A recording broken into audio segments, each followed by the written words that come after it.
dark night and a man named Jeffrey Jones was on his way home from work. He was driving along when suddenly, he felt the car collide with something. Oh my god. What was that? Thinking that it was probably a rock or something, Jeffrey continued on his journey home. When Jeffrey arrived at his house, he saw a young woman standing on his front lawn. She was deathly pale and had a cut on her face and there was blood on her shirt. Oh my god, what happened to you? I was crossing the road when I was hit by a car and the driver drove off. Oh my god, that sounds awful.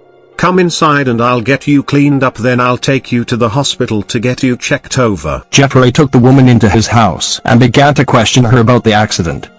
Did you see who was driving the car? Because if you did, then you need to tell me so we can get the police involved if they just drove off.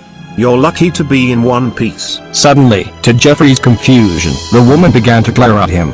She looked at him as though he had done something very dreadful. Are you okay?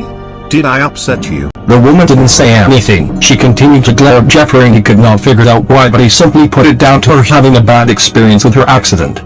Well, if you don't want to talk about the accident, I understand. I'll just get you cleaned up and then I'll call the hospital. Just get out and leave me alone. The woman melted suddenly. Jeffrey's, what was on with her? Why was she being like this? He wondered. All he wanted was to help her. But you've been injured. You will need to go to the hospital to get checked over and I have no trouble taking you there. Just get out and leave me alone. I don't need a hospital. Knowing that she obviously in distress, he decided to leave her alone for a little while so that she could calm down. I hope she'll calm down in a little while and let me take her to the hospital. Anyway, let's see what is on the news. When Jeffrey put on the news, he saw something very horrifying that it made his stomach turn. Hello and welcome to the evening news. Earlier this evening, a young woman was knocked over and killed by a hit-and-run driver. The victim was 25-year-old Janice Mason, who was hit by a car and killed instantly. Witnesses say the car stopped briefly but then drove off, leaving Janice lying in the road. Emergency services were called but Janice was pronounced dead at the scene. Police are now looking for driver of the car.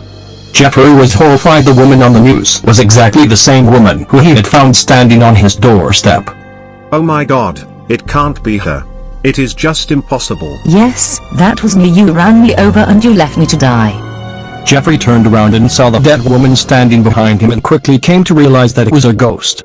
That explained her pale features. And the cut on her face and blood on her shirt were from the injuries she had suffered during the accident. Jeffrey was now beginning to understand why she was angry with him.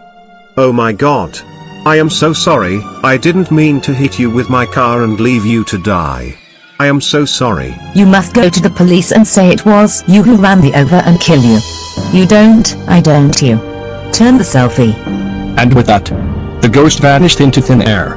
Jeffrey eventually admitted to the police that he had run over and killed the young woman. He was sent to jail where he had to live with the guilt of what he had done. I can't go on living like this any longer. I cannot live with this guilt. Hello and welcome to the news. Hit-and-run driver Jeffrey Jones was found hanged in his cell after taking his own life. Jeffrey Jones was currently doing it in prison after he admitted to running over and killing 25-year-old Janice Mason and driving away from the scene. It is unknown as to why Mr. Jones claimed his own life, but police officers often heard him saying how he could no longer live with the guilt of what he had done.